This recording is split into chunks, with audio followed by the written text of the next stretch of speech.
uh, our university exams used to be right in December, right? So that used to overlap with Comicon every year. So during my college days, I could attend only one Comicon, uh, and I ended up actually getting a back in that year. So as I said, I'm also into music. So first 2 years they pretty much went in fests and things like that, having fun. But right at the spot between second year and third year, I had a realization that okay, I've spent 2 years in engineering, but I barely have any extra knowledge that I didn't have in class 10th, class 11th, class 12th. In fact, my collective knowledge had gone down because back then I actually knew math, but now I had to use a calculator to do math. Right? College में आके you're actually allowed to use calculators to do math. So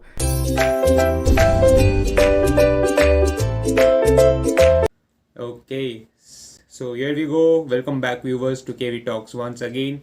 With new seasons, we have a new set of video series coming up. So make sure that you hit that subscribe button and stay tuned. With that being said, let us welcome our new speaker for the day. hey guys, what's going on? Okay, so to briefly tell you about who Soham is, he's working as a firmware engineer at the R&D department in Luminous, and he's joining us from Delhi today. And Soham, please tell us more about yourself. All right, so I am as Kirtek already said. How do you pronounce your name? Kirtik, it's absolutely Kirtik. Cool. So like, just edit this portion out. Cut dena. Anyway, yeah. Anyway, going on. So as Kirtik said, I am working as a firmware engineer with Luminous Power technologies. I have done my BTech in Tripoli from Maharajah Surajmal Institute of Technology. That is a college under IP University. Kirtik is a junior of mine, so that's pretty cool. And I've been working with Luminous for 3 years now. Slightly more than 3 years, I'd say. I joined in 2017 June, straight out of college, and initially I was there as a hardware development engineer, so power electronics development, like the actual circuitry stuff. And then I wanted to have a slight change in my role, so my company shifted me over to firmware design. So yeah, that, and I make music and stuff, and I make some personal projects as well for electronics. Sure. I am very curious that you should share your cyberpunk setup which you had put up a few days before. Well, sadly I need to find that. I couldn't really find that equipment. Like, I had actually made that for Comicon 2017. So I had come up with the idea of combining the universes of Assassin's Creed with the universe of Cyberpunk. So how would an assassin look in Cyberpunk 2077?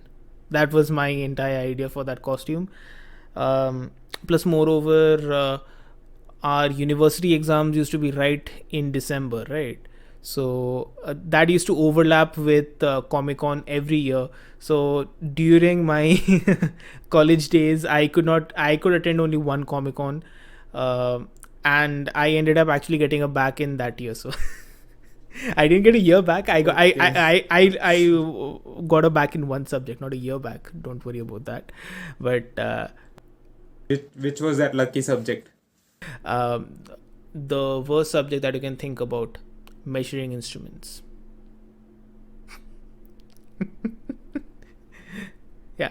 Anyway, so since college had finished and I had free time, well, not exactly free time, I was working back then, but at least I did not have the tension of exams, so I could actually spend some time, create a functioning hidden blade. I had also created a lot of electronics and stuff like that. Probably you could like edit in some of my videos here. I guess I can just share you, though. I can share the videos with you. You can just put them in. So yeah, that was pretty fun. That was pretty fun. All those viewers were still glued on to our talks so far now. Let me tell you, today you would be learning what are the industry relevant skills that you need to develop during your 4 great years of undergraduation. So with that being said, tell us, how did you exactly shape your profile during these 4 years of your UG? So I'll be a little honest here. In the first 2 years of engineering, I really didn't do much in terms of technical enhancement. As I said, I'm also into music. So first 2 years, they pretty much went in fests and things like that, having fun. But right at the spot between second year and third year, I had a realization that okay, I've spent 2 years in engineering, but I barely have any extra knowledge that I didn't have in class 10th, class 11th, class 12th. In fact, my collective knowledge had gone down because back then I actually knew math, but now I had to use a calculator to do math. Right? College mein aake you're actually allowed to use calculators to do math. So you become lazy that way. Anyway, so at that point of time, it struck me that nay, I need to improve myself. I joined IEEE. The IEEE branch in MSIT is pretty active. So I joined those guys. I started seeing what projects everybody else was doing. I started doing my own personal projects. I started doing a lot of Arduino based projects to begin with. And basically, it was mostly about doing your own personal projects and understanding what you're learning in class instead of just like studying to pass your exams. Whenever you're studying anything in class, think about how you're going to apply it, because if you don't think about application, everything will just vanish the moment you finish giving your exams.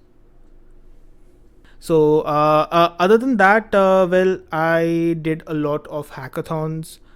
So once I developed my basic understanding of embedded systems, of electronics, and basically I made a few basic stuff like a line following robot, Bluetooth based controller stuff, gesture based control, uh, interfaces, MIDI controllers, a lot of MIDI controllers. Basically, okay, so MIDI is basically this language used by different electronic instruments to talk to each other, musical instruments to talk to each other. Since I'm into music as well and I enjoy combining both of my interests, so I made a lot of MIDI instruments which were like gesture controlled, controlled by keypads. We also made this electronic guitar. So it was basically a MIDI controller which you could using which you could play literally any instrument in the shape of a guitar. So that was also pretty fun. And then in hackathons, it's like a complete it is a stressful thing, but it is extremely fun stressful. Everybody is powered by coffee for 3 days constantly. You guys are working in shifts that okay man, I'm passing out now, itna kaam kar liya hai. You just pick up the project, you throw it to your friend, you're like, come on man, I'm passing out for a couple of hours, you do something. And hopefully your friend pushes through and does something. But yeah, it's super fun. So different project competitions, hackathons, personal projects, basically going above and beyond what you're being taught in college, and talking to other people who are basically into the same area that you are in. So you at least get to know that okay, what kind of things exist that I need to hear about. Like for example, if somebody says anthill optimization, anthill colonization optimization, so I would never have heard something like this if I was not in IEEE. Then I got to know that okay, there are different optimization methods that use machine learning to optimize a performance in say a hydro power dam, that what kind of speed should it be running at.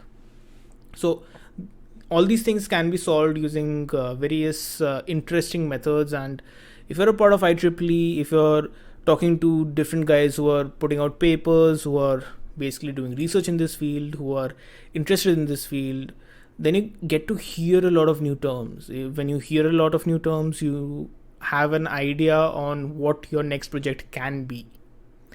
So if I just narrow down on the general things that students should keep in mind while upgrading themselves, number one, study all your subjects by thinking about them from the point of view of application.